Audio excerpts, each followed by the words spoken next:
विभिन्न तरह से साइबर अपराध की घटनाएं बढ़ रही हैं और इन्हीं घटनाओं को लेकर कुछ दिन पहले देश की सीमा की रक्षा कर रहे जवान का बैंक अकाउंट ब्लॉक हो गया था और उसमें ट्रांजैक्शन को लेकर कुछ समस्याएं आ रही थी, जिसके बाद जवान द्वारा इंदौर क्राइम ब्रांच के मेल आईडी पर मेल के साथ ही संपर्क किया गया और अपनी समस्या बताई थी। तो दरअसल पूरा मामला यह है कि सिक्किम के नाथुला में पदस्थ हवलदार आर्मी जवान राजपाल सिंह का बैंक अकाउंट किसी कारण से ब्लॉक हो गया था, जिसके बाद उनके द्वारा ऑनलाइन मेल के माध्यम से इंदौर क्राइम ब्रांच से संपर्क किया गया और क्राइम ब्रांच द्वारा उनके बैंक अकाउंट को वापस से खुलवाने में मदद की गई, जिसके बाद उन्होंने सोशल मीडिया के माध्यम से इंदौर क्राइम ब्रांच का धन्यवाद देते हुए एक वीडियो जारी किया है, जिसमें उन्होंने कहा कि किसी कारण से उनका बैंक अकाउंट ब्लॉक हो गया था लेकिन एक बार फिर से शुरू हुआ है। इसके लिए इंदौर क्राइम ब्रांच को धन्यवाद है। साथ ही crime branch additional DCP Rajesh Dhandotiya का कहना है कि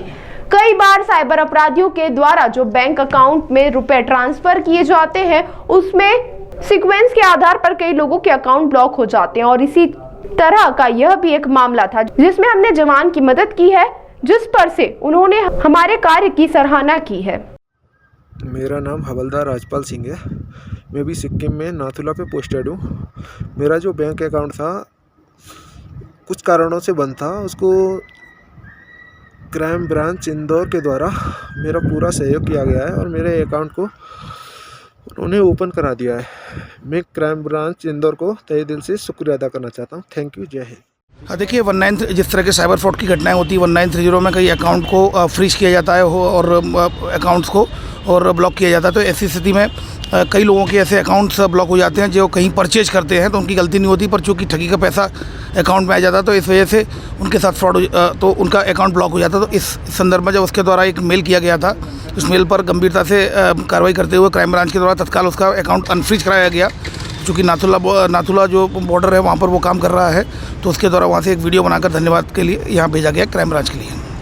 1930 जो साइबर फ्रॉड है, साइबर फ्रॉड के बाद कई लोगों के ऐसे इनोसेंट लोगों के भी कई बार अकाउंट क्लोज हो जाते हैं कि उनमें कि सपोज करो किसी ने साइबर फ्रॉड किया, साइबर फ्रॉड का पैसा उसके पास आया और उसने उसी पैसे से अकाउंट टू अकाउंट किसी में ट्रांसफ़र किया और कोई परचेज कर लिया, तो ऐसी स्थिति में उसका भी अकाउंट ट्रांसफ़र हो जाएगा, क्योंकि उसमें लेयर में दिखाया जाएगा कि ये साइबर फ्रॉड का पैसा है इस अकाउंट से इस अकाउंट में गया है, तो उसको वेरिफिकेशन के बाद उसको अनफ्रीज कराया जाता है। जवान ने कहीं से नंबर लिया, कॉल किया और उसके बाद मेल किया और जब वेरीफाइड किया गया तत्काल उसको अनफ्रीज कर दिया गया।